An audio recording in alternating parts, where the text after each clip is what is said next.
The wind howled through the jagged peaks of the Blackthorn Mountains, carrying with it the scent of pine and decay.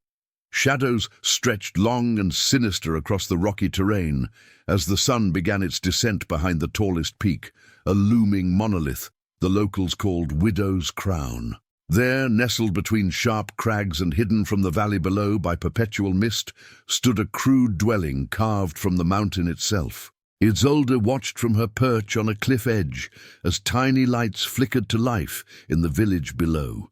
Nightfall brought torches and lanterns to Thornvale, a settlement that had thrived in the shadow of her mountain for generations. The villagers feared the darkness, and with good reason. Isolde knew what lurked in the night better than most.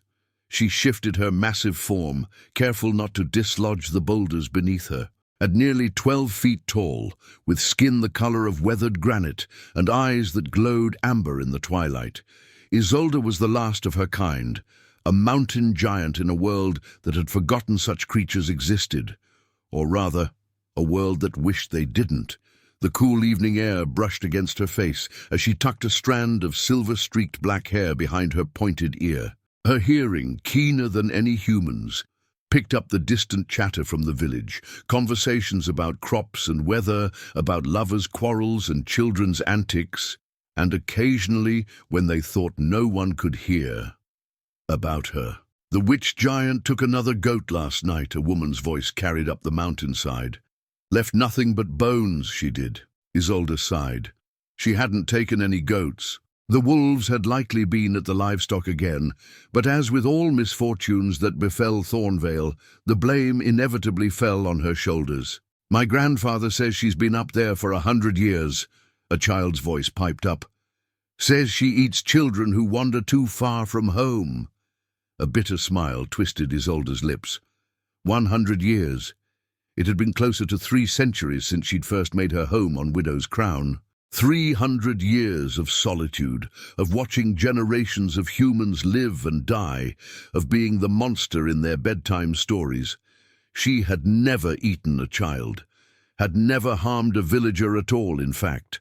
But facts meant little in the face of fear, and humans feared what they didn't understand.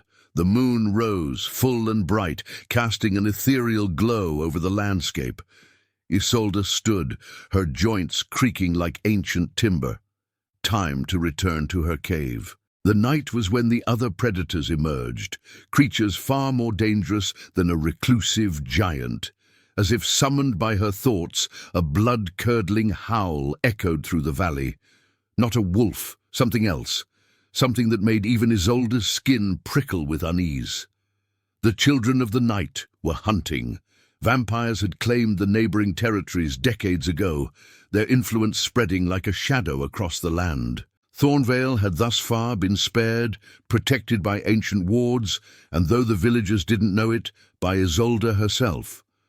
Her presence kept many supernatural threats at bay, a fact unappreciated by those she protected.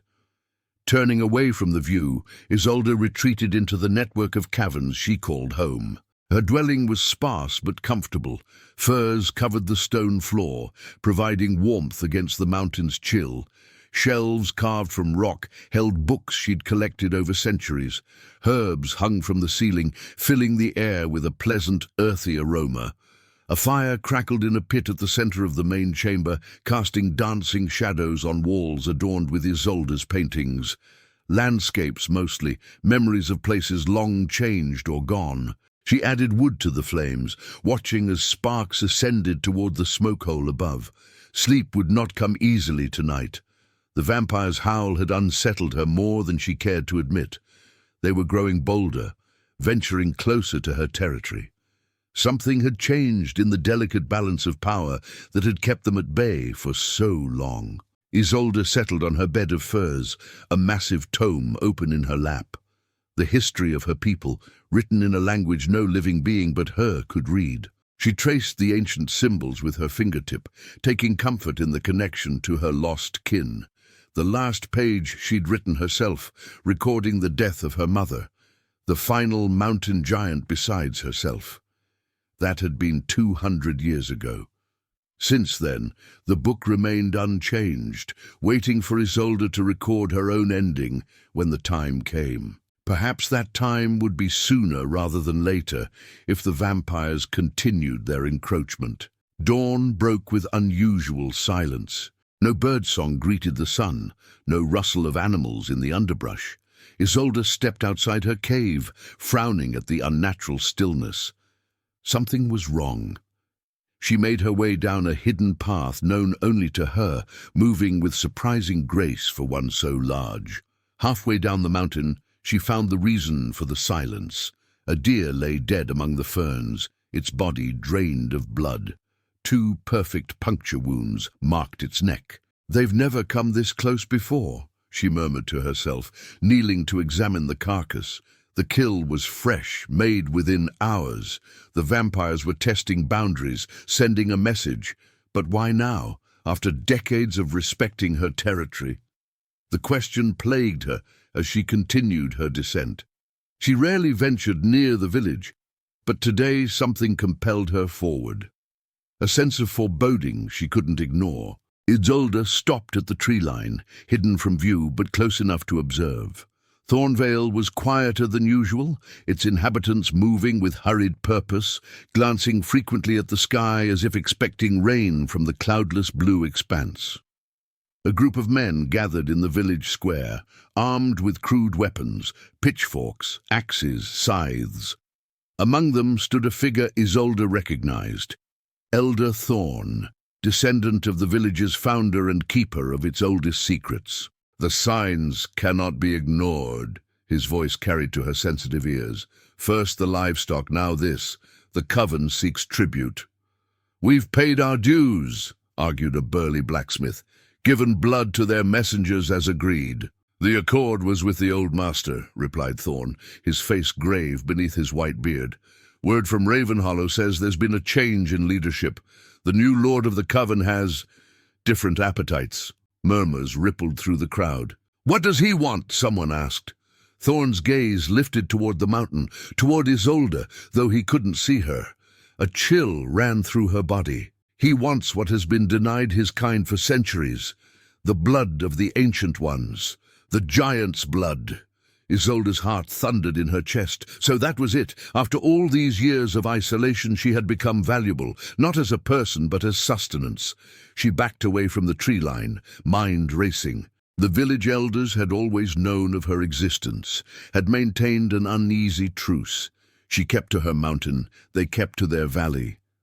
Occasionally, they would leave offerings, books, tools, seeds for her garden, always at a distance, never with direct contact. In return, she diverted avalanches, scared off predators, sometimes even influenced the weather when drought threatened their crops. But this silent agreement meant nothing if the vampires demanded her as sacrifice. Would the villagers hunt her now, hoping to appease their bloodthirsty neighbors?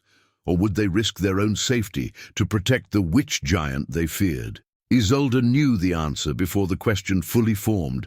Humans protected their own. She was not one of them.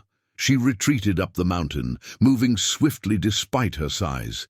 Plans formed and dissolved in her mind. She could flee, seek new territory.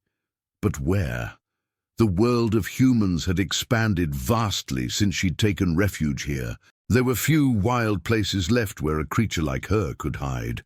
She could fight, but against an entire coven of vampires. Even a mountain giant had limitations. Lost in thought, she didn't notice the presence until it was too late. A figure stood at the entrance to her cave, cloaked in shadow despite the daylight. Isolde froze. Vampires couldn't walk in sunlight. Yet the being before her exuded the unmistakable aura of the undead, cold, ancient power that made the air around him shimmer like heat over stone. "The solitary giantess," spoke a voice like velvet over gravel. "At last we meet." He stepped forward, and sunlight illuminated features that made Isolde's breath catch. He was beautiful in the way predators often are, all sleek lines and dangerous grace.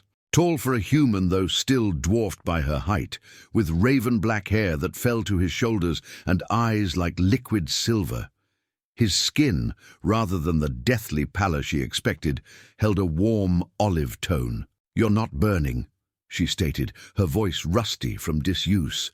A smile curved his lips, revealing the edge of fangs. "There are advantages to being born as I was, rather than made." He gave a courtly bow, fluid and elegant. "Dominic Ravencroft, Alpha of the Blackthorn Coven." "You're on my territory, vampire," Isolde said, drawing herself to her full height. "State your purpose or leave."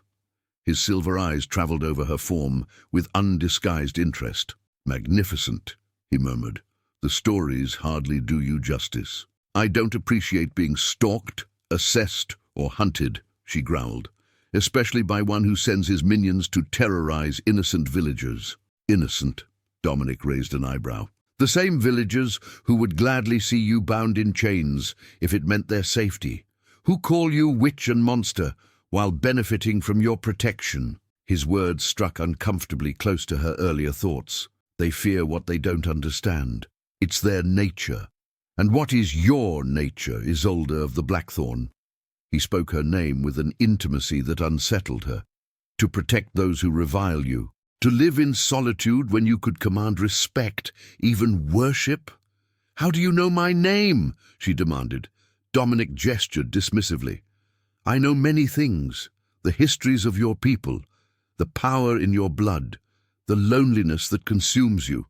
He stepped closer, unafraid. 300 years is a long time to be alone. "State your purpose," Isolde repeated, refusing to acknowledge the truth of his words. The vampire's expression shifted, becoming more serious. "The old world is dying, Isolde. Creatures like us, the ancient ones, the firstborn, we are becoming myths.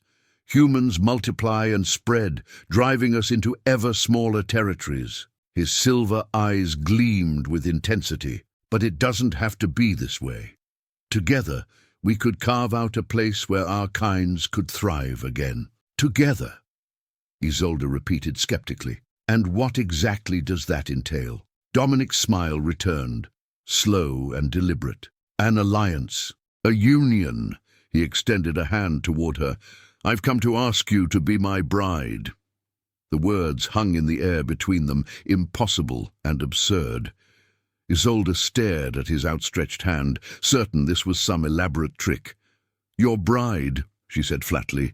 "A giant and a vampire. Is this some kind of jest?" "I never joke about matters of power," Dominic replied. "Our union would create an alliance unseen since the Elder Days. Your strength, my influence. Together we could protect what remains of the old magic in this world.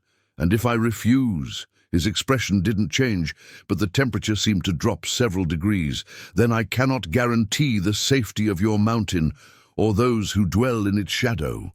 Understanding dawned cold and clear. "So it's not a proposal but a threat. Marry you or watch as you slaughter the village." "I prefer to think of it as an incentive," Dominic said smoothly. "The villagers mean nothing to me. They're sustenance cattle, but they matter to you, though I cannot fathom why. So yes, their fate rests on your decision." Anger surged through Isolde, hot and fierce. "You dare to come to my home, threaten those under my protection, and expect me to agree to bind myself to you." "I expect you to consider all options before refusing," he replied, unfazed by her anger. "Think, Isolde, what future awaits you here? More centuries of solitude, eventual discovery and destruction by humans, or power and purpose at my side?" He moved closer still, and though Isolde could have crushed him with a single blow, something held her back. Curiosity, perhaps, or the strange magnetism he exuded. "3 days," Dominic said. "You have 3 days to consider my offer. When the moon is full again, I will return for your answer." His eyes held hers. "Choose wisely, mountain giantess. Your loneliness could end, one way or another." With that, he stepped back into the shadows of the cave entrance. There was a moment of displacement, as if the air itself folded around him, and then he was gone.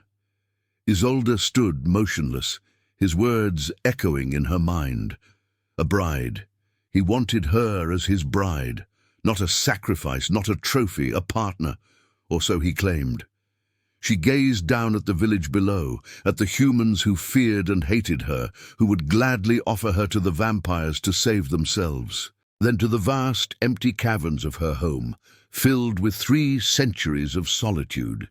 For the first time in her long, lonely existence, Isolde found herself considering a different path, one that led away from her mountain and into darkness. Whether that darkness would consume her or transform her remained to be seen. 3 days to decide the fate of herself, the village, and perhaps the balance of power in a world that had forgotten creatures like her existed. 3 days until the alpha vampire returned for his answer. The 3 days stretched before Isolde like an eternity, yet simultaneously raced by with alarming speed. Sleep eluded her as she paced the length of her cavern home, Dominic's proposition echoing in her mind like a relentless drumbeat. The audacity of the vampire both infuriated and intrigued her. By the 2nd day, restlessness drove her to the mountainside, where she sat watching Thornvale with troubled eyes. The village continued its daily rhythms, unaware of the shadow hanging over it, unaware that their fate rested in her hands. "A bride," she muttered, the word foreign and ridiculous on her tongue. In all her centuries, no one had sought her as a partner. Her own kind had dwindled and disappeared, leaving her alone with memories and dust. Now this vampire lord, this Dominic Ravencroft, offered companionship at the price of submission. The sound of footsteps interrupted her brooding. Human footsteps, light but purposeful, climbing the rarely used path toward her dwelling. Isolde tensed, then melted into the shadow of a large boulder, her granite-like skin blending perfectly with the stone. A young woman appeared around the bend, her dark hair plaited down her back, her simple dress marking her as one of the villagers. She carried a basket covered with a cloth, and her expression was one of determined fear, the look of someone forcing themselves to complete a dreaded task. Isolde recognized her immediately, Lyra Thorne, the elder's granddaughter. A woman whispered to be blessed or cursed with the sight, though the village officially denounced such pagan notions. Lyra stopped in a small clearing, set down her basket, and spoke to the seemingly empty mountainside. "I know you're watching, Mountain Mother." Her voice trembled slightly but held firm. "I've brought you offerings, as my grandfather did before me, and his father before him." Isolde remained motionless, surprised at being addressed directly. The villagers usually left their offerings in silence, scurrying away before any acknowledgement could be made. "The coven sent a messenger yesterday," Lyra continued, unnerving in her apparent awareness of Isolde's hidden presence. "They've demanded a meeting with our council at the full moon. Elder Thorne believes they mean to force our cooperation in capturing you." Her hands twisted in her skirt. "He intends to agree." This confirmation of what Isolde had already suspected should not have stung, yet it did. 3 centuries of protection counted for nothing against the instinct of self-preservation. "I've come to warn you," Lyra said, her eyes scanning the rocks and shadows, "and to ask what you would have us do. There are those among us who remember the old ways, who know what we owe you." Isolde's surprise deepened. "Allies in the village?" The notion was almost as unexpected as Dominic's proposal. After a moment's hesitation, she stepped from her hiding place, revealing her full, imposing height. To her credit, Lyra only flinched slightly, though her eyes widened at the reality of the giant before her. "You would stand against your elder?" Isolde asked, her voice rough from disuse. "Against your own people?" Lyra straightened her shoulders. "Elder Thorne acts out of fear, not wisdom, and they are not just my people, they are yours too, whether they acknowledge it or not. This valley has thrived under your watch for generations." Isolde studied the human woman, noting the iron determination beneath her fragile exterior. "The vampire lord has already approached me directly," she revealed. "He offers an alliance through marriage, not capture." "Marriage?" Lyra's shock was evident. "But that's unnatural? Impossible?" Isolde's mouth twisted in a bitter smile. "So says the world about my very existence." "I meant no offense," Lyra said quickly. "It's just unexpected. What will you do?" The question hung in the air between them. What indeed? Submit to Dominic's proposal to save a village that would betray her? Flee and abandon the only home she had known for centuries? Fight and likely lose against a coven of ancient vampires? "I don't know," Isolde admitted, the truth of her uncertainty uncomfortable. "The vampire returns tomorrow night for my answer." Lyra's brow furrowed in thought. There may be another way. She reached into her basket and withdrew a leather-bound book, its pages yellowed with age. "This belonged to my grandmother. She was a keeper of the old knowledge, like me." She held it out to Isolde with steady hands. "It contains rituals of protection and binding. Perhaps something within could help us against the coven." Isolde accepted the book, its size small in her massive palm. "Why would you help me? Your people fear me." "Fear and reverence often walk hand in hand," Lyra replied. "Not all of us have forgotten that this mountain was sacred long before it was feared. Some still leave offerings not out of duty, but gratitude." The human's words stirred something long dormant in Isolde's chest. Hope, perhaps, or simply the comfort of being seen as something more than a monster. "There's something else," Lyra added, her voice lowering. "Rumors from beyond the valley. Other creatures of old are stirring, returning to places long abandoned. The balance is shifting." Her eyes met Isolde's, earnest and bright. "Whatever you decide about Dominic's offer, know that greater changes are coming.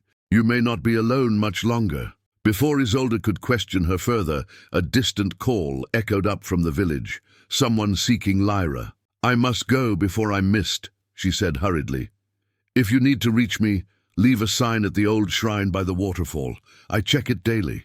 She turned to leave, then paused. "Whatever they've told you about us hating you, it's not the full truth. There are many who whisper prayers to the Mountain Mother when troubles come."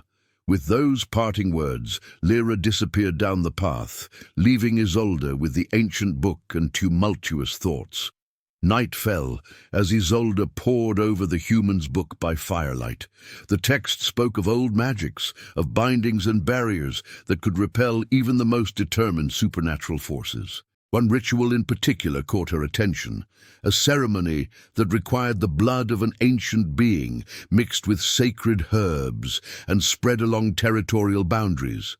Such a working could theoretically create a barrier that no vampire could cross without invitation. The catch, of course, was that it required a substantial amount of her blood. Not enough to kill her, but enough to weaken her significantly for days afterward. If it failed, she would be vulnerable precisely when she needed her strength most. Still, it offered an alternative to Dominic's ultimatum, a way to protect both herself and the village without surrendering her freedom. Isolde closed the book as dawn broke across the mountain. She had made her decision. She would attempt the ritual before Dominic's return.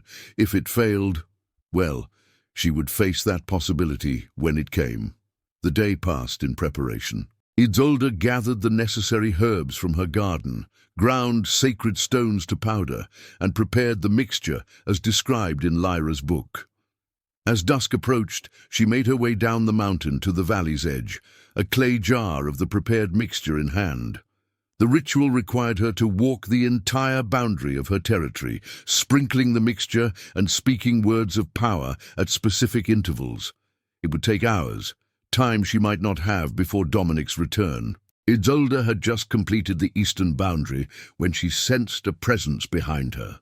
Whirling around, she found herself face to face not with Dominic, but with another vampire, female, with frost-pale hair and eyes like polished onyx. "Working some mountain magic, giantess?" The vampire's voice was melodic, but cold, her smile revealing delicate fangs.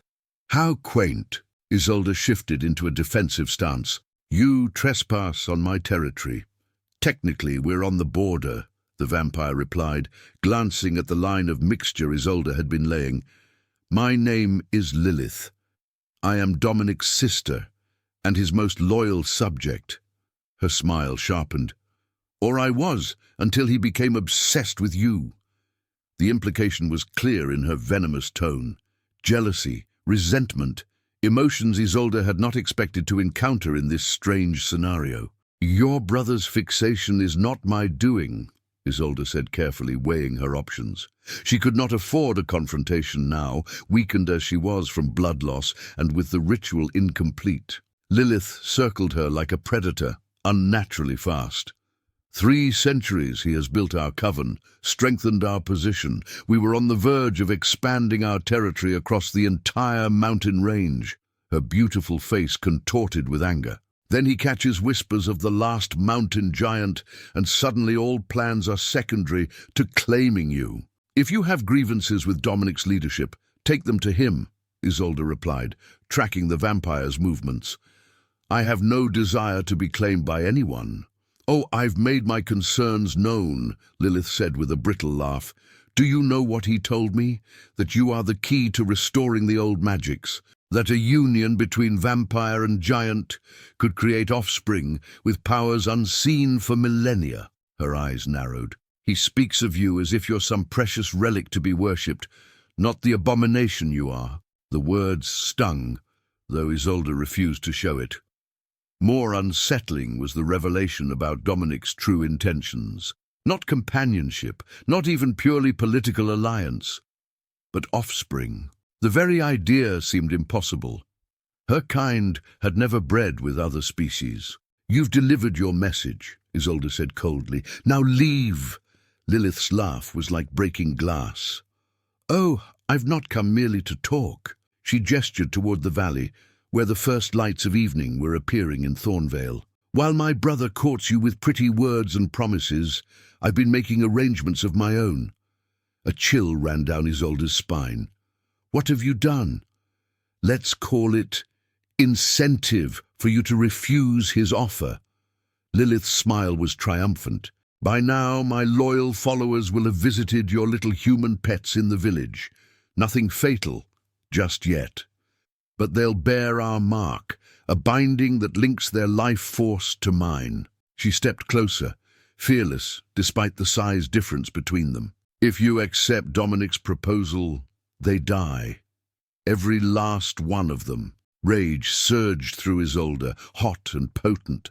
In one fluid motion, she lunged for the vampire, faster than her size would suggest possible. But Lilith was gone in a blur of movement, reappearing several yards away. "Your ritual won't work, by the way," Lilith called. "Not without the blood of the territorial predator you seek to banish. Our blood. Dominic's blood." Her laugh echoed as she backed toward the forest. "Consider your options carefully, Mountain Mother. Bride or savior, you cannot be both." With those parting words, she vanished into the gathering darkness, leaving Isolde with the half-completed ritual and a devastating new complication. Desperation drove Isolde back to her cave at a pace that sent boulders tumbling in her wake. The ritual was useless now. She had neither the time to complete it nor the crucial ingredient Lilith had revealed. Worse, the village was in immediate danger, marked by vampires who served not Dominic but his vengeful sister. As she reached her dwelling, a familiar figure waited at the entrance, Dominic himself, earlier than expected. He stood silhouetted against the fading daylight, power emanating from him in almost visible waves. "You're bleeding," he observed, his silver eyes fixed on the bandage around Isolde's arm, where she had drawn blood for the ritual. "Your sister paid me a visit," Isolde replied coldly, brushing past him into the cave. "She seems less enthusiastic about our potential union than you are." Dominic's expression darkened. "Lilith was not authorized to approach you. Yet she did, along with some interesting revelations about your true motivations." Isolde turned to face him, anger overriding caution. "Offspring, Dominic. You seek to breed with me like I'm some prized mare." He at least had the grace to look discomfited. That was poorly phrased on Lilith's part. Yes, the potential for offspring exists and would be significant, but it was never my primary motivation. "Then what is?" Isolde demanded. "Power? Territory? The old magics your sister mentioned?" "All of those things." Dominic admitted, his honesty unexpected. And more. He moved closer, his gaze intent. You've lived alone so long, you've forgotten what it means to be part of something greater than yourself. I offer you that chance. While your sister threatens to slaughter innocents if I accept, Isolde countered, she's marked the villagers, bound them to her somehow. This news visibly surprised him. Impossible. Such a binding requires preparation, power. She's been planning this while you've been fixated on me, Isolde interrupted. Your control over your coven seems less absolute than you believe. Dominic's face hardened into something dangerous. If what you say is true, Lilith has committed treason against her alpha. I care nothing for vampire politics, Isolde snapped. Those people are under my protection. I will not stand by while they're used as pawns in your power struggles. Then we share a common enemy, Dominic said, calculation replacing anger in his expression. Lilith has overstepped in ways that cannot be tolerated. Help me subdue her, and I will ensure the villagers' safety. Isolde studied him, searching for deception. And your proposal. Does that still stand? It does, he confirmed, but I am willing to amend the terms. An alliance first, with the potential for more as trust is built. His silver eyes held hers. I have waited 3 centuries to find you, Isolde. I can wait longer to win you. The unexpected compromise gave her pause. Could she trust him? The obvious answer was no. He was vampire, predator, manipulator, yet something in his gaze spoke of sincerity, or at least of pragmatism that aligned with her interests for now. How do we break Lilith's binding on the villagers? She asked, tacitly accepting his offer of temporary alliance. Dominic's expression grew grim. Blood magic can only be undone by the blood of the caster, or by her death. Then we find her and end this, Isolde said firmly. Not so simple, Dominic cautioned. Lilith is as old as I am, nearly as powerful, and she will have supporters in the coven. We need a strategy. As they began to plan, an unexpected sound drew their attention to the cave entrance, hurried footsteps and labored breathing. Lyra appeared, her face pale with fear and exertion. Mountain Mother, she gasped, then faltered at the sight of Dominic. You're with him? Circumstances have changed, Isolde explained quickly. What brings you here in such haste? Lyra's eyes remained fixed warily on Dominic as she spoke. They've taken them, the children of Thornvale, every child under the age of 12, gone. Her voice broke. A pale woman came at dusk with others like her. They moved too fast to stop, left this behind. She held out a scroll sealed with black wax. Dominic took it, breaking the seal to reveal elegant script. His face grew darker as he read. Lilith invites us to a gathering at Raven Hollow Manor at midnight, he summarized. She offers a trade, the children's lives for your rejection of my proposal, publicly declared before the entire coven. And if I refuse? Isolde asked, though she already knew the answer. Then she will initiate them all, Dominic said grimly, turn 12 children into fledgling vampires bound to her will. Lyra made a sound of horror. That would kill them. Children so young couldn't survive the turning process. That's likely her intent, Dominic agreed, a demonstration of power and a message to both Isolde and myself. Isolde felt cold rage building within her, a mountain's wrath, slow to rise but unstoppable once unleashed. How long until midnight? 3 hours, Lyra answered, looking between them with growing confusion. Are you working together now? A temporary arrangement, Isolde replied. She turned to Dominic. I will go to Raven Hollow and give Lilith what she wants, my public rejection. It will buy us time to rescue the children. She'll never let you leave alive, Dominic warned. Not now that she's revealed her hand so completely. She won't expect me to come willingly, Isolde countered. Nor will she expect you to bring forces of your own. While I distract her with my compliance, you can locate the children. Dominic considered this, then nodded slowly. There are secret passages beneath Ravenhollow known only to me. If I can reach my loyal followers before we arrive, we might succeed." He turned to Lyra. "Human, can you guide others through the forest without detection?" Lyra straightened, indignation overcoming fear. "I've walked these woods since childhood, and my name is Lyra, not human." A faint smile touched Dominic's lips. "Very well, Lyra. There are beings other than vampires who might aid our cause, beings who owe me favors or bear grudges against Lilith. If you can guide them to Ravenhollow's eastern boundary, they could provide the diversion we need." The plan took shape quickly. Isolde would present herself at Ravenhollow's main gate, apparently surrendering to Lilith's demands. Dominic would use the distraction to infiltrate the manor through secret passages with a small force of loyal vampires. Meanwhile, Lyra would guide a collection of supernatural allies, werewolves, fae, and other beings Dominic had cultivated relationships with, to create chaos at the precise moment they needed it. As Lyra departed to fulfill her role, Dominic turned to Isolde with uncharacteristic hesitation. "There's something you should know before we proceed," he said. "Something about the nature of vampire politics that may affect what happens tonight."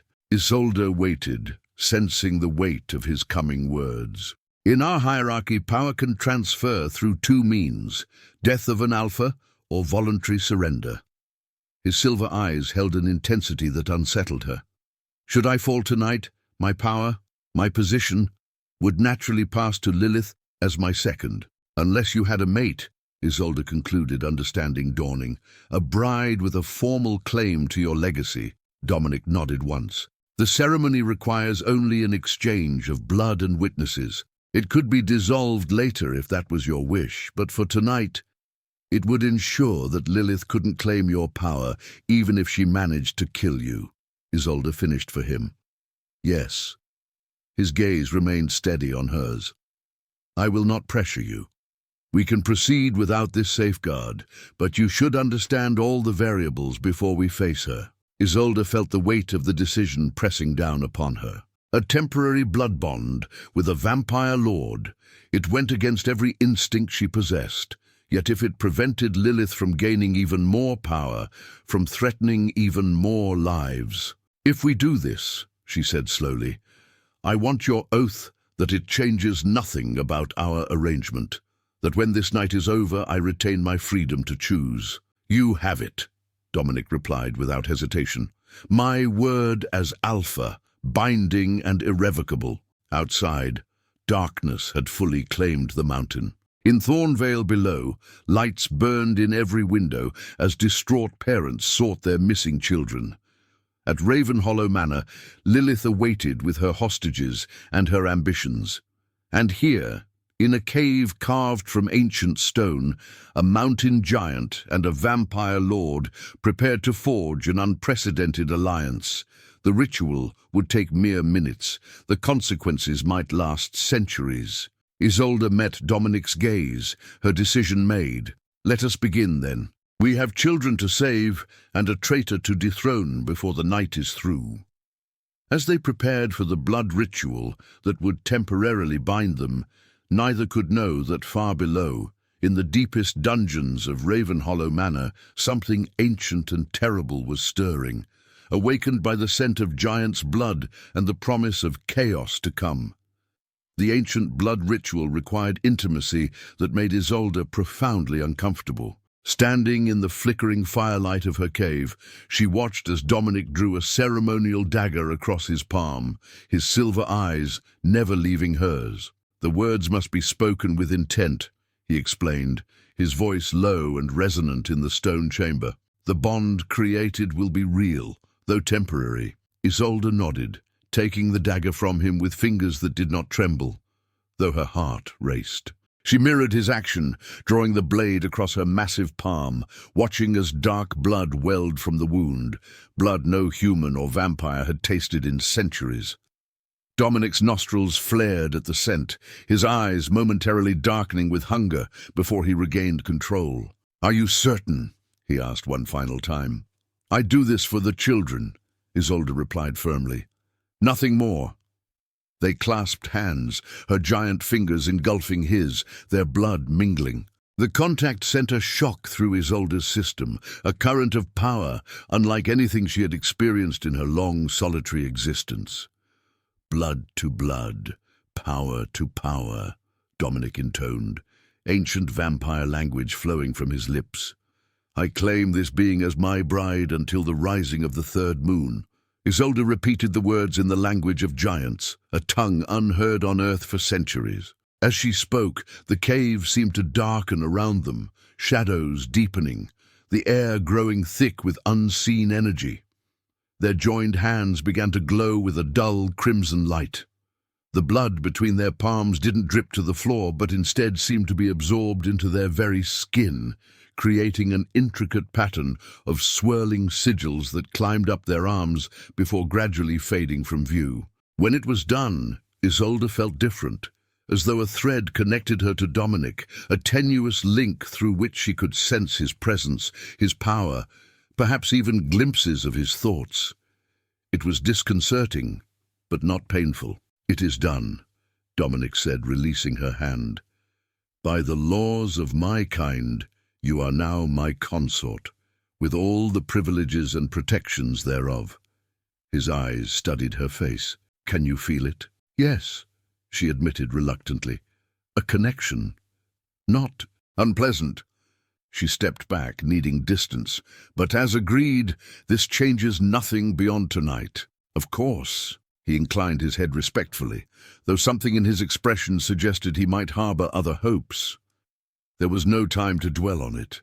They had a manor to infiltrate, children to save, and a rebellion to crush, all before dawn broke over the mountains. Today, Raven Hollow Manor loomed like a malevolent shadow against the night sky, its Gothic architecture a testament to vampire vanity and power. Spires reached toward the moon like skeletal fingers, while gargoyles perched along the roofline, their stone eyes seeming to track Isolde's approach.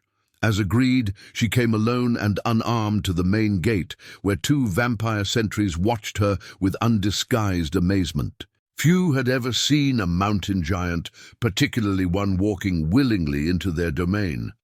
"I come to speak with Lilith," Isolde announced, her voice carrying easily in the night air. "Tell her the Mountain Mother has arrived to discuss her terms." The sentries exchanged glances before one disappeared into the manor. Moments later, the massive ironwork gates swung open with a groan of metal. "The Lady Lilith awaits you in the Great Hall," the remaining sentry informed her, gesturing for her to follow the stone path. Isolde ducked her head to pass through the entrance, acutely aware of how vulnerable she was within these confined spaces. The manor had clearly not been built with beings of her stature in mind, a deliberate choice perhaps to put her at a disadvantage. The great hall was cavernous by human standards, but still required Isolde to stoop.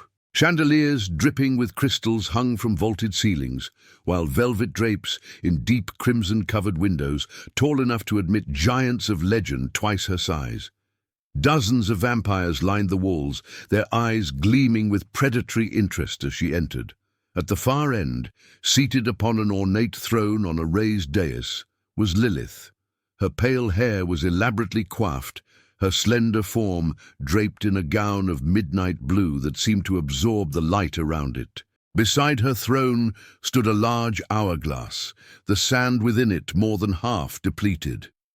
"The Mountain Mother graces us with her presence," Lilith announced, her melodic voice carrying effortlessly through the hall. "And with time to spare." Isolde stood tall despite the discomfort of the low ceiling. "Where are the children?" Lilith smiled, all teeth and no warmth. "Safe, for now." She gestured to the hourglass. "Their fate depends on what transpires before the last grain falls. I believe we had an arrangement." Through the newly formed blood bond, Isolde could sense Dominic's presence somewhere beneath the manor, moving stealthily with his loyal followers. She needed to keep Lilith's attention fixed firmly on her. "You demanded my public rejection of Dominic's proposal," Isolde stated clearly. "I am here to provide it, in exchange for the children's safe return to Thornvale." A murmur rippled through the assembled vampires. Clearly, not all had been privy to Lilith's machinations. "So formal," Lilith purred. "But yes, that was our arrangement. Please, proceed." She leaned forward, anticipation gleaming in her onyx eyes. Isolde took a breath, choosing her words carefully. "I, Isolde of the Blackthorn, last of the mountain giants, reject the proposal of alliance through marriage offered by Dominic Ravencroft." The words rang clear and true through the hall, causing another wave of whispers. Lilith's smile widened, satisfaction evident in her expression. "Excellent. And to make it official..." She rose from her throne, descending the steps with fluid grace. "You will seal your rejection with a blood oath." This had not been part of the original demand, and Isolde felt a flicker of alarm. A blood oath with Lilith could interfere with the temporary bond she had formed with Dominic. "That wasn't part of our agreement," Isolde said firmly. "The terms have expanded," Lilith replied smoothly. She held up a crystal vial. "A drop of your blood, freely given to bind your word. Surely that's not too much to ask for 12 young lives?" Through their bond, Isolde felt a surge of warning from Dominic. Urgent, almost desperate. Whatever Lilith planned with her blood, it wasn't simply a binding oath.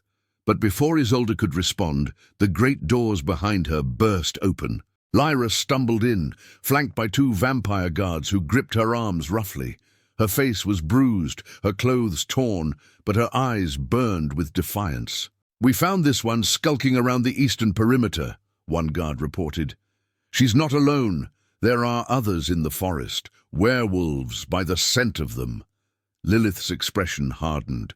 "So you didn't come alone after all, Mountain Mother?" She turned to Lyra, gliding forward to grasp the human's chin in pale fingers. "A villager by the look of her, one of your little pets?" Isolde fought to keep her expression neutral, though rage boiled within her. Their plan was unraveling. Lyra had been captured, the diversionary force discovered. Were Dominic and his followers similarly compromised? "She's nothing to me," Isolde lied, avoiding Lyra's eyes. "A human who probably followed me out of curiosity. They're kind of foolishly brave that way." Lilith studied her face, skepticism evident. "Is that so? Then you won't mind if I sample her?"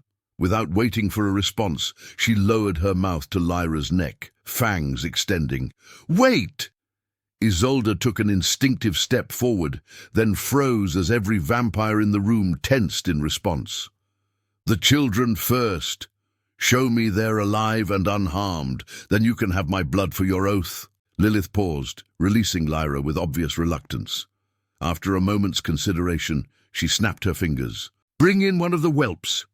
A side door opened, and a vampire guard entered, shoving a small boy ahead of him. The child, no more than 7, was pale with fear, but appeared physically unharmed. Isolde recognized him as the baker's son from Thornvale. "One child as proof of good faith," Lilith said. "The others remain secure elsewhere. Now your blood for my oath." Isolde hesitated, trapped in an impossible position.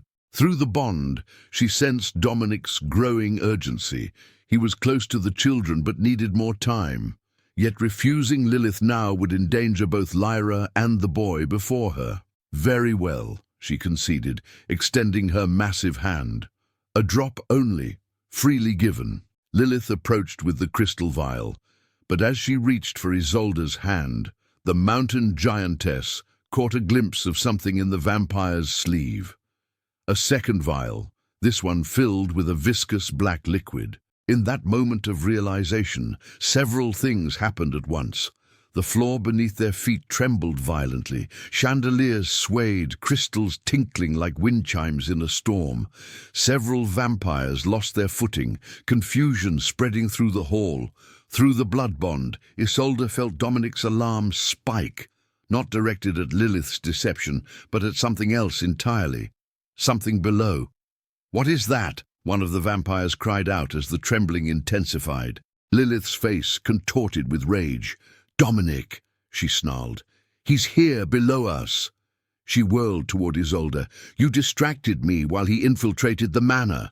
Taking advantage of the chaos, Isolde lunged forward, sweeping the young boy into one arm while grabbing Lyra with the other.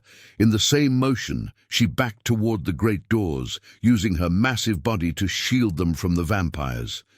"The children," she demanded. "Where are they being held?" Lilith's laughter cut through the commotion, high and unhinged. "You're too late. Can't you feel it? He's awakened what lies beneath." Her eyes gleamed with manic delight. "In his desperate search for your precious children, your mate has stumbled upon something far more valuable and far more dangerous." As if in response to her words, the trembling escalated into violent shaking. Cracks appeared in the marble floor, spreading outward like a spider's web. From deep below came a sound that chilled Isolde's blood, a low, resonant roar that seemed to shake the very foundations of the manor. "What have you done, Lilith?" one of the elder vampires demanded, fear evident in his voice. "Nothing," she replied, triumph in her eyes. "Dominic did this himself in his arrogance. He's awakened the primordial." The word hung in the air like a death sentence. Even Isolde, isolated as she had been for centuries, knew the legends of the primordials, beings of such ancient power that they were said to predate even giants and vampires, creatures so dangerous they had been bound deep within the earth by the combined efforts of all supernatural races millennia ago. Through their bond, she felt Dominic's realization and horror, followed by pain so intense it nearly brought her to her knees.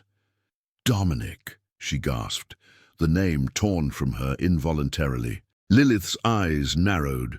"What's this? Such concern for someone whose proposal you just rejected?" She stepped closer, studying Isolde with new suspicion. "Unless... No, you wouldn't dare." Before Lilith could complete her thought, the floor between them split open with a deafening crack. Vampires scrambled backward as something began to emerge from the chasm, something vast and writhing, with flesh like molten stone and eyes that burned with the fire of Earth's core. The primordial's form was not fully physical, shifting between solid and liquid states as it pulled itself up from the depths. Where it touched the floor, stone melted. Where its breath fell, the air itself seemed to warp.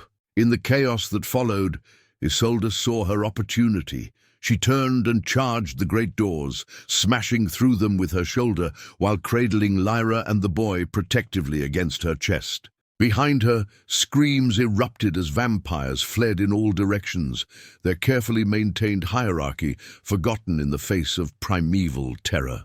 Once in the entrance hall, Isolde set down her charges. "Lyra, take the boy and run! Get as far from the manor as you can!" "What about the other children?" Lyra demanded, even as she gathered the trembling boy close. "I'll find them," Isolde promised. "But first, I must find Dominic.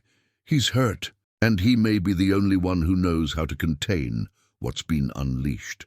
Lyra nodded, understanding the gravity of the situation.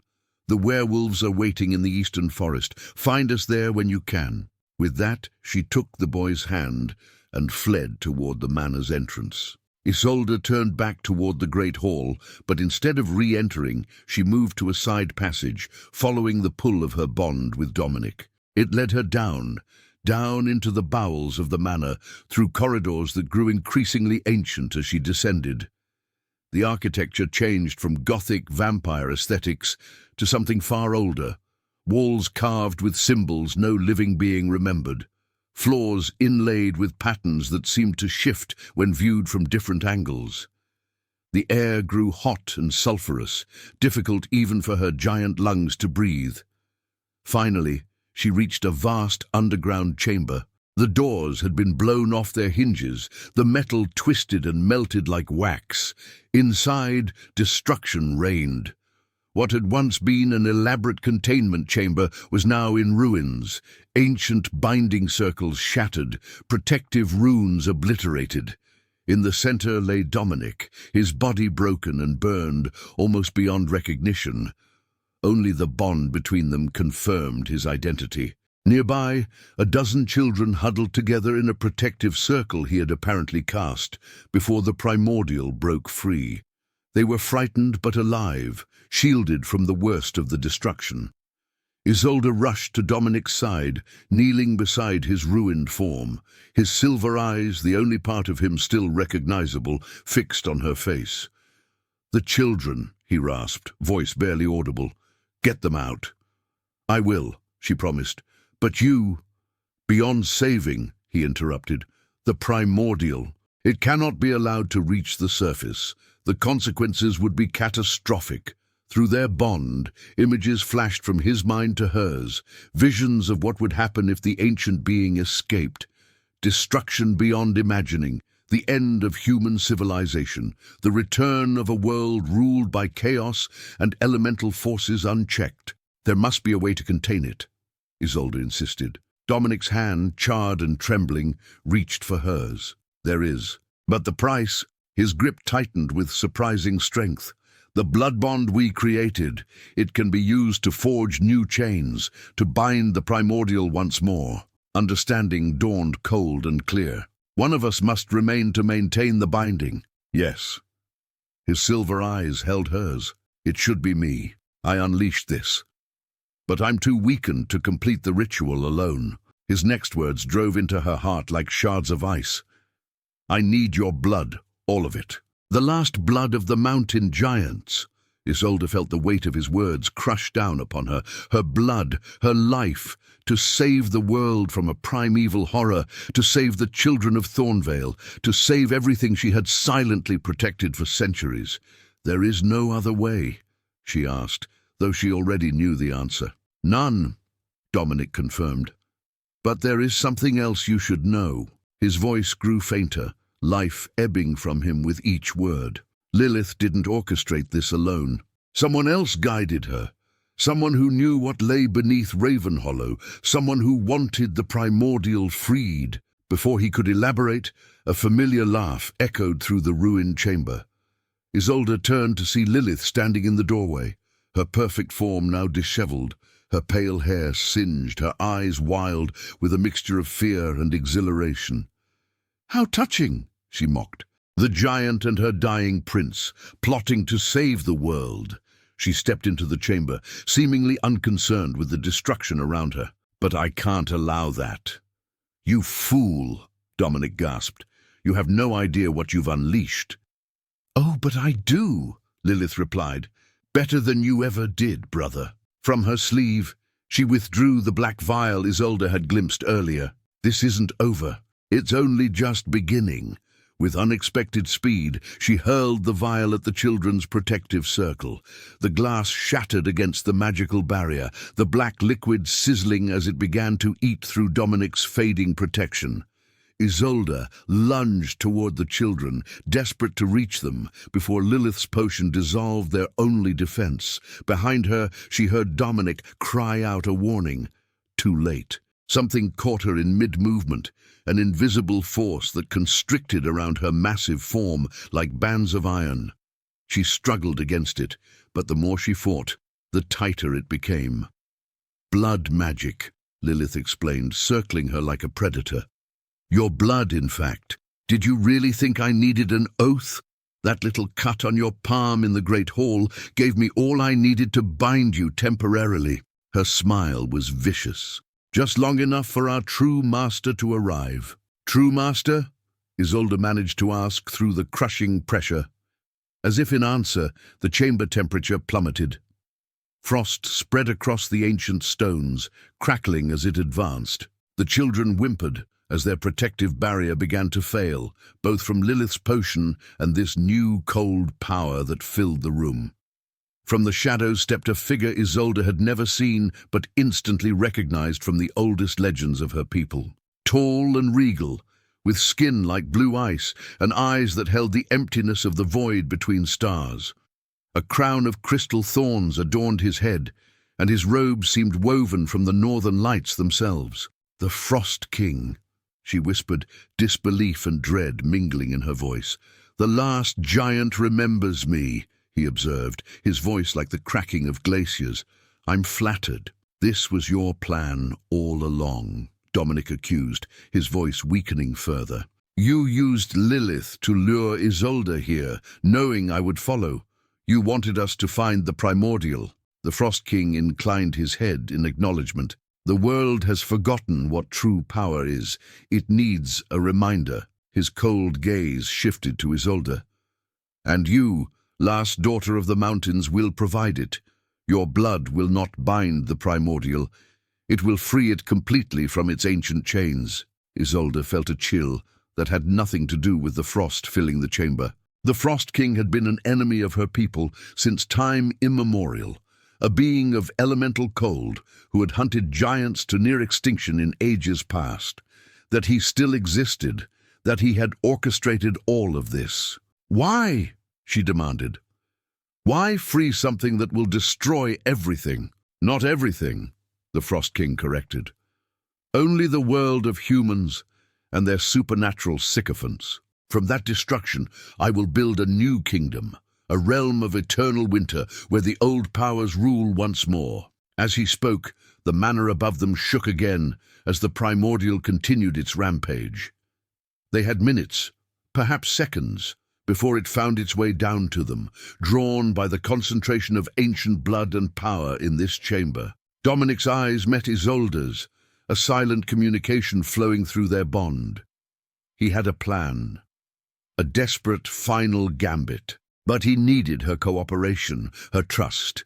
In that moment, facing annihilation at the hands of the Frost King and the approaching primordial, Isolde made her choice. She stopped fighting against Lilith's binding spell and instead surrendered to it, going completely limp.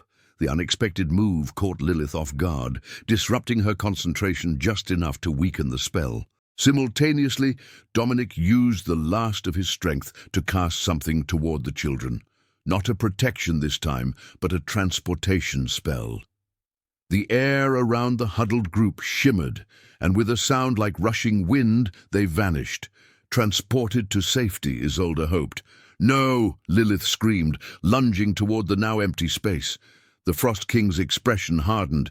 "It doesn't matter. We have what we need." He turned his void-like eyes to Isolde. "The last giant's blood will flow tonight, one way or another." From above came a roar that shook dust from the ceiling. Closer now, hungrier. The primordial had sensed them. It was coming. Dominic's voice whispered in Isolde's mind through their fading bond. "Together, it's the only way." As the chamber door exploded inward and the monstrous form of the primordial began to squeeze through, Isolde made her decision.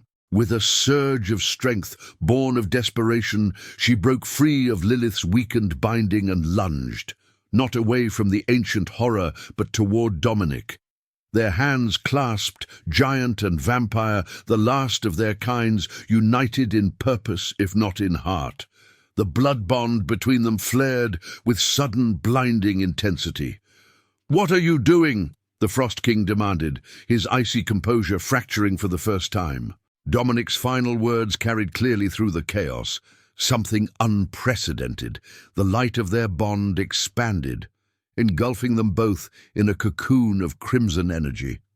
As the primordial roared and the Frost King shouted commands, Isolde felt herself changing, her body dissolving and reforming, merging with Dominic's essence in a transformation that defied all natural laws. The last thing she saw before consciousness slipped away was the look of absolute horror on the Frost King's face.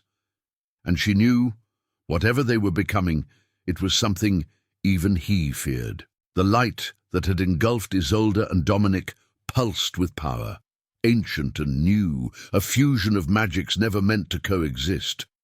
Within that crimson cocoon, their essences merged, the primal strength of the mountain giants with the dark immortality of vampiric blood. Neither wholly one nor wholly the other, they became something unprecedented, something terrible and glorious.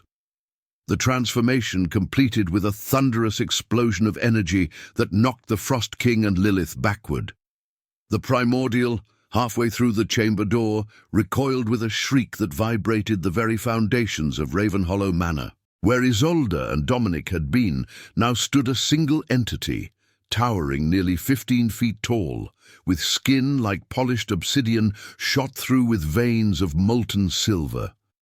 Eyes that blazed with amber fire surveyed the chamber, while long hair that shifted between midnight black and liquid platinum floated around a face that held the noble features of both giant and vampire in perfect, fearsome harmony. "Impossible," the Frost King whispered, true fear etching itself across his icy features. The convergence, it was only a myth. The being that had been Isolde and Dominic, now something more than either, spoke with a voice that resonated with dual timbres. Myths are often truths forgotten. Lilith scrambled backward, her previous confidence shattered. "Brother, what have you become?" "We are no longer just your brother," the entity replied, turning those burning eyes upon her. "We are Isolde and Dominic. We are neither and both. We are the convergence." The primordial roared again, pushing further into the chamber, its molten form bubbling with rage and hunger. It recognized the convergence as something both familiar and threatening, a power from the same primeval epoch as itself, but not bound by the same ancient limitations. The Frost King recovered his composure, frost crackling around his outstretched hands. "This changes nothing. The primordial will still devour this world, and I shall rule what remains." Ice daggers formed in the air around him, sharp as betrayal and cold as despair. "Your transformation merely means I must eliminate two threats at once." The daggers flew toward the convergence with supernatural speed, but before they could strike, the being raised a hand. The ice stopped mid-air, hovering for a moment before dissolving into mist. "Your winter has lasted long enough, Frost King," the convergence declared. "The children of Thornvale deserve a spring." With supernatural grace, the convergence moved, faster than Isolde had ever been, stronger than Dominic at his peak. In a heartbeat, they stood before the Frost King, one massive hand closing around his throat. The ancient winter deity's skin cracked like thin ice under the pressure, fissures of light spreading across his blue flesh. "Release me," he commanded, his voice losing its glacial calm. "You cannot destroy an elemental force." "Not destroy," the convergence agreed, "but bind." With their free hand, they reached into the very fabric of reality, tearing open a rift that glowed with the same crimson light as their transformation. Beyond it lay not another physical space, but a realm of pure, magical containment. A prison crafted from the combined knowledge and power of giant and vampire. "No!" the Frost King thrashed in their grip, winter magic swirling around him in a desperate blizzard. "I will not be confined again. I ruled when your kinds were nothing but primitive beasts. And now you shall contemplate that long fall from power," the convergence replied without mercy, "in solitude." With a single powerful motion, they hurled the Frost King into the rift. His scream echoed as the portal began to close, his final words a curse in a language older than civilization. The rift sealed with a sound like crystal shattering, leaving nothing but a faint shimmer in the air to mark where it had been. Lilith had not remained idle during this exchange. She had edged toward the chamber's far wall where, hidden behind a fallen column, a small altar stood untouched by the destruction. Upon it rested a crystal so black it seemed to absorb all light around it, the Heart of Night, an artifact of terrible power thought lost for millennia. "You may have dealt with our so-called master," she called, drawing the convergence's attention, "but he was merely a means to an end, my end." Her hand closed around the crystal, which pulsed with dark energy at her touch. "I never intended to serve either him or the primordial. I intended to control them both."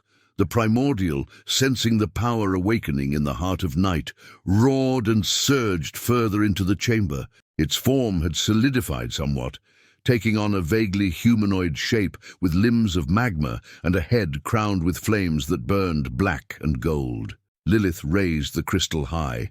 "With this, I can bind the primordial to my will. Not imprison it, but harness it." Her eyes gleamed with manic triumph. "I will remake this world in my image, and neither you nor anyone else will stop me." The convergence recognized the danger immediately. Through Dominic's memories, they knew of the Heart of Night, an artifact created to control elemental beings, twisted by dark magic into something corrupt and poisonous. In Lilith's hands, it could indeed bind the primordial, not to contain its destructive nature, but to direct it.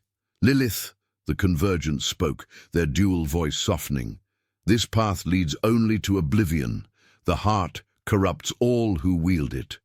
"Save your warnings," she spat. "For centuries I stood in my brother's shadow, the loyal second, never the ruler, no more." She turned to the advancing primordial, crystal extended. "By the power of the ancient dark, I bind thee to my will. Kneel before your new mistress." The Heart of Night flared with unholy radiance, sending tendrils of shadow toward the primordial. The ancient being howled as the shadows wrapped around it, constricting, controlling. For a moment it seemed Lilith would succeed. The primordial's struggles weakened, its fiery eyes dimming as it bent toward her. Then something unexpected happened. The primordial's gaze fixed not on Lilith, but on the Convergence. Recognition flickered in those elemental eyes, recognition and something else, something like hope.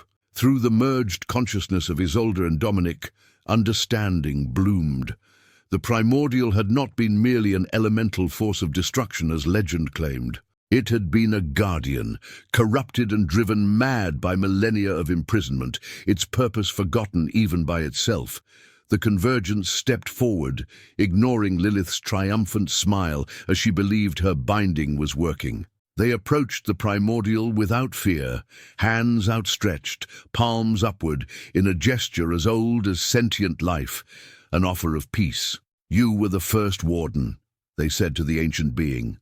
"Before the Frost King, before giants or vampires. You guarded the boundary between worlds when the veils were thin."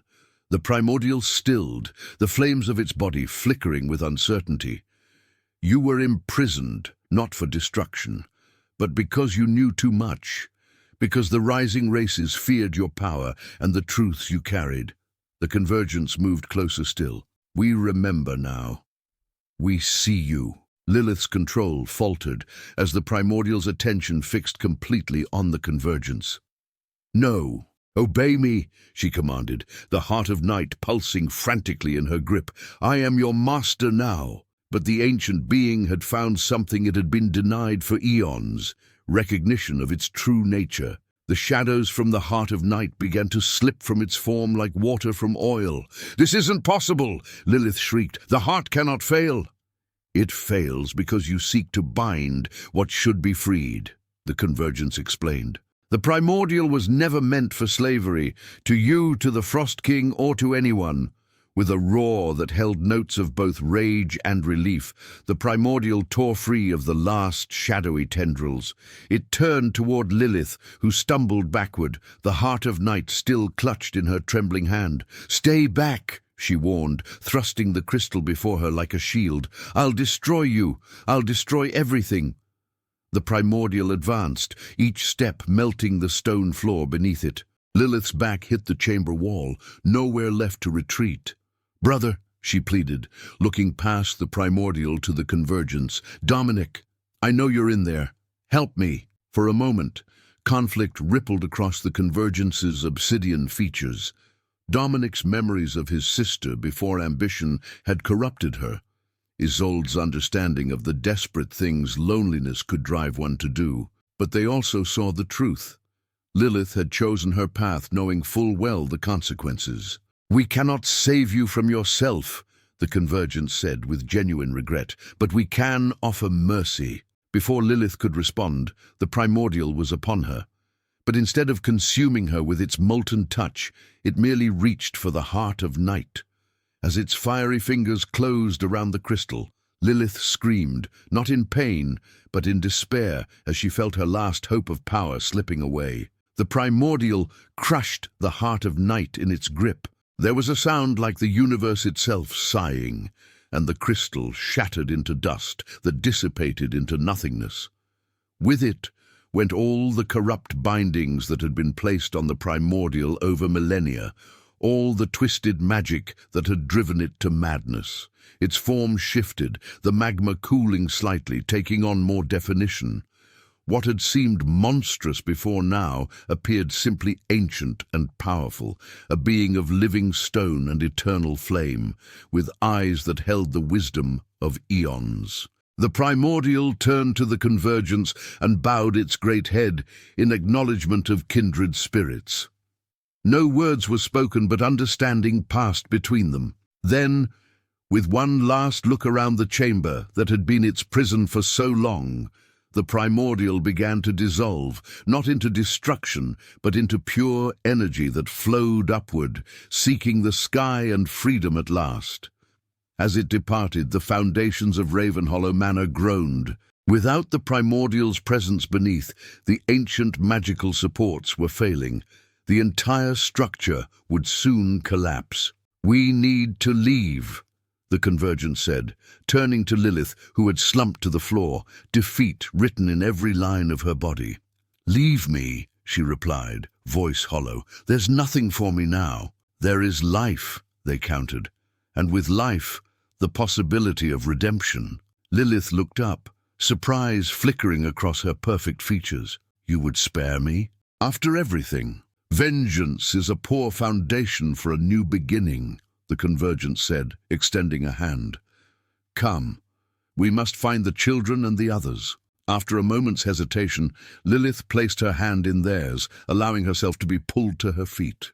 Together, they made their way out of the crumbling chamber and up through the disintegrating manor. They found Lyra and the Thornvale children safe in the eastern forest, along with the werewolves and other supernatural allies Dominic had summoned. All stared in awe and fear at the towering, shimmering form of the Convergence. "Mountain Mother?" Lyra asked hesitantly, stepping forward from the group. Are you still in there?" The Convergence knelt, bringing their face level with the human woman's. "Yes, Lyra, I am here." "We both are. Can you separate again?" she asked, voicing the question that hung in everyone's minds. A sadness passed across the Convergence's features. "We do not know. This transformation was born of desperation and necessity. It may be permanent, or it may pass with time, but for now we remain as one." Lyra nodded, accepting this with remarkable composure. "What happened to the Frost King? And the thing from below?" "The Frost King is imprisoned," they explained. "The primordial has been freed from corruption and returned to its original purpose, a guardian between worlds rather than a destroyer of them." As they spoke, dawn began to break over the mountains. Behind them, Ravenhollow Manor collapsed with a sound like distant thunder, clouds of dust rising from its ruins. With it died an era of vampire dominance in the Blackthorn region, though what would replace it remained to be seen. "It's time to take the children home," the Convergence said, rising to their full height. "Their parents have worried long enough." The journey back to Thornvale was solemn but peaceful. The Convergence carried children who had tired on the long walk, while Lyra and the werewolves guided the rest. Lilith trailed behind, silent and contemplative, watched closely by those who still distrusted her, which was everyone save the Convergence. As they approached the village, the Convergence stopped at the tree line. "We cannot enter," they said. "Not like this. Our appearance would bring terror rather than relief." "But the children need you," Lyra protested. "The village should know what you sacrificed to save them. Some truths are too heavy for human hearts," they replied with gentle wisdom. "Tell them a version they can accept. That the Mountain Mother defeated the vampires who took their children, that they need fear neither giant nor bloodsucker any longer." Lyra reluctantly agreed, gathering the children to continue into the village alone. As the group moved away, one small girl broke free and ran back to the Convergence. It was Mira, the blacksmith's daughter, barely 6 years old and fearless in the way only children can be. "Thank you for saving us, Mountain Mother." "And Mountain Father," she said, using a term no one had spoken but which seemed perfectly appropriate. She offered a tiny wildflower, which the Convergence accepted with gentle fingers that could have crushed boulders. "Remember us in your stories," they said to her, "not as monsters, but as guardians." Mira nodded solemnly before running back to join the others. The Convergence watched until the last child disappeared into Thornvale, greeted by joyous cries from waiting parents. "What now?" Lilith asked, breaking her long silence. "Where does a being such as yourself belong?" The Convergence looked out over the valley, to the jagged peaks of the Blackthorn Mountains, to the ruins of Ravenhollow Manor, and finally to Widow's Crown, where Isolde had lived alone for so long. "We belong to the in-between," they answered.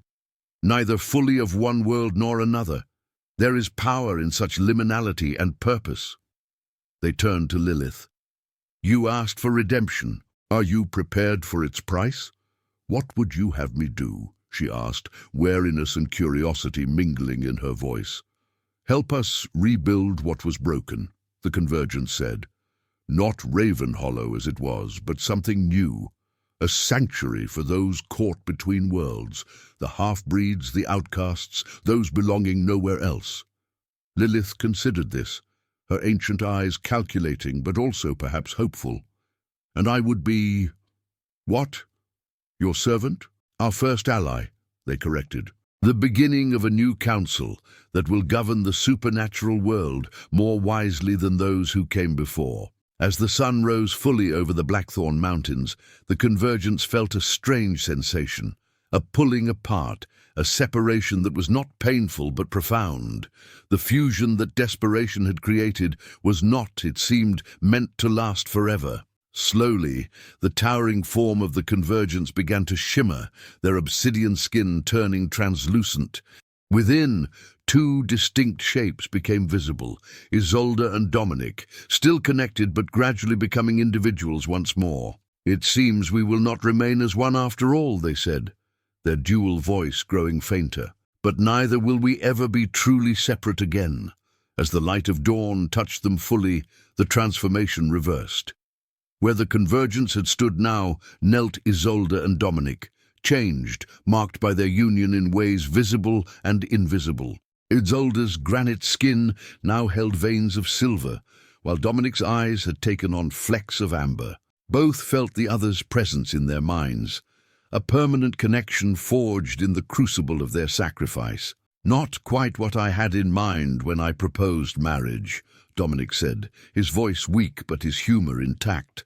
Isolde surprised herself by laughing, a sound she had not made in centuries. "Nor what I expected when I rejected you." They rose together, their hands finding each other with natural ease.